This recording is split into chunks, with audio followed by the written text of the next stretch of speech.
자, 이번 사건 저희가 한번 전해드렸죠. 그리고 또 역시 또 가슴 아픈 사건입니다. 예. 1심 선고가 있었거든요. 그 선고 내용을 보고 저희가 이거 다시 해야 되겠다 생각해서 오늘 준비를 했습니다. 오랫동안 연락 한 통 없었던 친부, 아빠라고 안 하겠습니다. 친부라는 자가 어느 날 성인이 된 딸에게 연락을 취하면서 이 사건이 시작이 됐습니다. 네, 일단 이 성인이 된 딸은요, 20대 여성이었습니다. 그 부모가 아버지의 가정폭력 등으로 인해서 이혼을 해서요, 오랜 시간 동안 떨어져 살았습니다.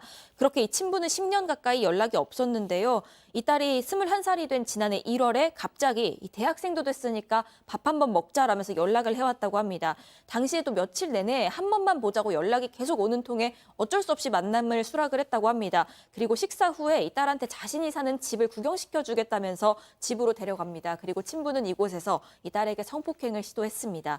현장에서 딸은 즉시 경찰에 신고를 했는데요. 재판이 시작되고 나서 직계존속인 아버지에게 성폭력을 당했다. 이런 내용이 담긴 유서를 남기고 극단 선택을 했습니다.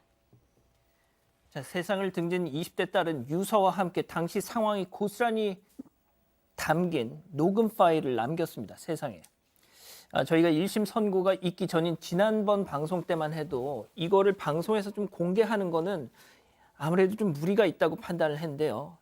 이 고인의 어머니가 이 재판 결과, 이 터무니없는 재판 결과를 받아든 뒤에 이 녹음을 세상에 공개해야 되겠다고 용기를 내셨어요. 자, 약 10분간 그 벌어졌던 당시 그 사건 발생 당시의 상황 정리했는데요. 때리거나 울부짖는 등의 자극적인 소리는 저희가 최대한 편집을 해서 지금 공개한다는 점 미리 말씀드립니다. 한번 들어보시죠.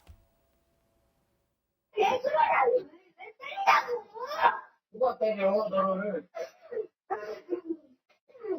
내 말 손 대지 마. 내 말 손 대지 말라고. 왜 왔냐? 너 왜 왔냐? 왜 왔냐? 우리 집 왜 왔어? 아빠하고 아빠는 다 동생. 왜? 싫어? 아빠 싫어? 아빠 딸이다. 어? 아빠 딸이다. 어? 그래도 아빠 딸이다. 아빠 딸이라고. 제발 하지 말라고. 나. 내가 저는 이 녹취를 편집하지 않은 걸 다 들어봤는데요, 소장님. 네. 진짜 이게 막 손이 저도 모르게 막 떨리더라고요. 네, 진짜 인면수심인데요. 이 딸은 키워준 아빠도 아니죠. 이런 인간을 그래도 아빠라고 그리워하면서 만나러 갔을 거예요. 이런 상상은 일도 하지 못하고 그래도 아빠니까 나를 낳아준 아빠니까 내가 만나야 되지 않을까냐 아마 그리움을 가지고 갔을 텐데 저도 지금 머리가 핑 돌았는데요. 이걸 얘기 듣고 정말 이 딸은 성폭행 자체를 당한 그 피해자들의 충격을 고스란히 느꼈을 뿐만 아니라 그 가해자라는 대상이 친아빠였기 때문에 그 고통과 절망과 충격은 아마도 몇 배, 수십 배였을 것이다. 네, 그렇습니다. 이 친딸이 극단적 선택을 하고 나서 이 친부 법정에서 지금 들으신 이 녹취를 틀었어요. 자, 그러면 그 친부라는 자는 과연 어떤 반응을 보였느냐? 오히려 고개를 빳빳이 들고 저는 화해 포옹을 나누려고 했을 뿐인데 이것이 그냥 진술을 조작한 거다 이런 얘기를 했다는 거예요. 그렇죠. 이 녹취 내용이 이제 공개가 됐는데 이 친부는 피고인이지만 이 혐의 사실을 부인을 했습니다. 그 내용은 이런 내용이에요. 딸을 때린 것은 인정을 한다라고 하면서 그 이후의 상황 자체가 성추행이 아니라 딸과 화해의 포옹을 나누는 게 목적이다라고 얘기를 했고요. 반대로 당시 피해자의 어머니 같은 경우는 녹취를 들어보면 알겠지만 뭐 때리고 이런 뭐 소음 같은 것도 있죠. 예. 화해의 포옹이 절대 아니다. 너무 뻔뻔하다라고 진술을 했습니다. 자, 그리고 말이죠. 최소한 인간이라면 팀장님 본인의 저런 말도 안 되는 행동 때문에 그래도 뭐가 됐든 친딸이 극단적인 선택을 했으면 평생 반성하면서 살아야 될 텐데 그 와중에 또 지는 살겠다고 딸을 이상하게 몰고 갔습니다. 그렇습니다. 사건 이후에 이제 피해자의 어머니가 신부한테 따져 물었더니 뭐라고 했냐면 정신병자 아니냐, 정신병원 보내야 되겠다, 또 성폭행은 택시커다 당할 수도 있다, 이런 식으로 말도 안 되는 소리를 했었고요. 재판에서는 피해자가 과거에 극단적인 선택한 이력이 있다는 걸 주장을 했고, 또 학창 시절에는 무단 결석으로 인해서 학교에서 문제 일으켰다, 그리고 정신병원에 입원 적도 있다, 그리고 어린 시절 거짓말로 자제했다, 이런 말들로 주장을 했어요. 그런데 또 친부가 뭐라 했냐면 딸이 경찰 공무원 시험을 준비했던 것 같아요. 그런데 그 당시에 자기가 반대도 했지만 경제적 지원을 안 해줬으니까 거기에 대한 반감을 갖기 때문에 지금 허위 진술을 했던 것이라고 이 말도 안 되는 황당한 주장을 하고 있었습니다. 자, 일단 이자에 대해서요. 검찰은 10년을 구형했습니다. 10년 구형도 지금 뭐 우리 가족 여러분들 입장에서는 이게 너무 말도 안 된다라고 생각하시겠지만 지금부터 나올 얘기를 들으시면은 더 놀라실 겁니다. 자, 검찰은 10년을 구형했습니다. 재판부는 5년을 선고했습니다. 체크포인트 짚어보죠. 내가 왜 유죄냐?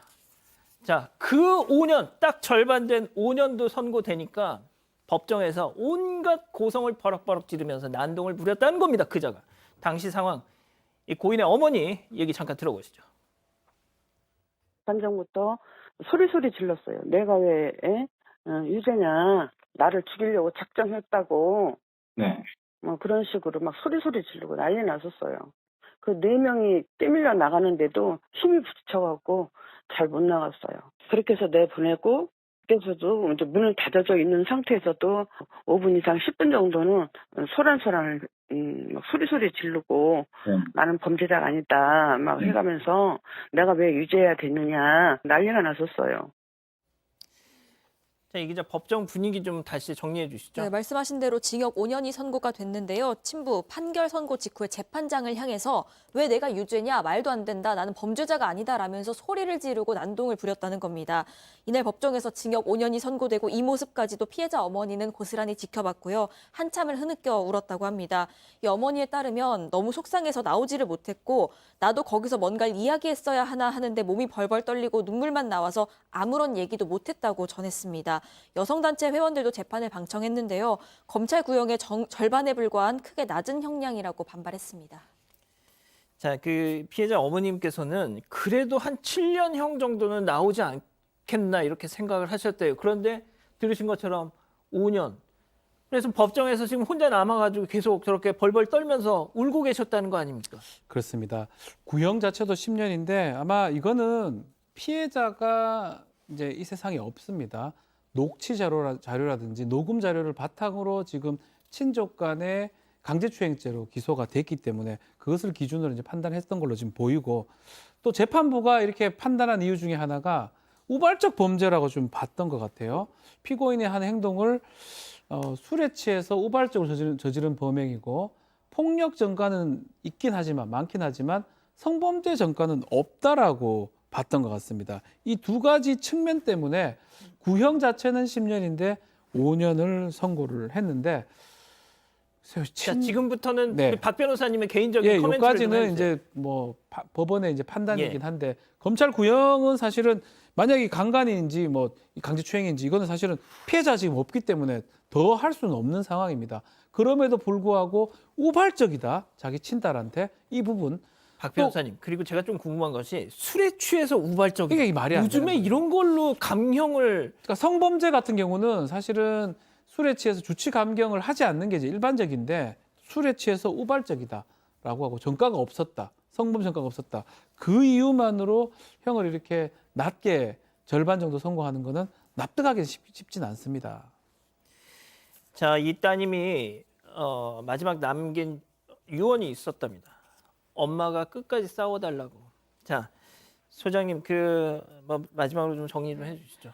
저는 진짜 1%도 동의를 할 수가 없습니다. 이런 아버지를 5년이라고요? 초범이라고 얘기했지만 이 어머니께서 무슨 얘기를 덧붙이셨냐면요. 성범죄는 없지만 34범을 저지른 사람이라고 합니다. 뭐 참 사회에 둬야 됩니까? 네, 폭력 전과의 살인 미수도 있었던 사람이라고 합니다.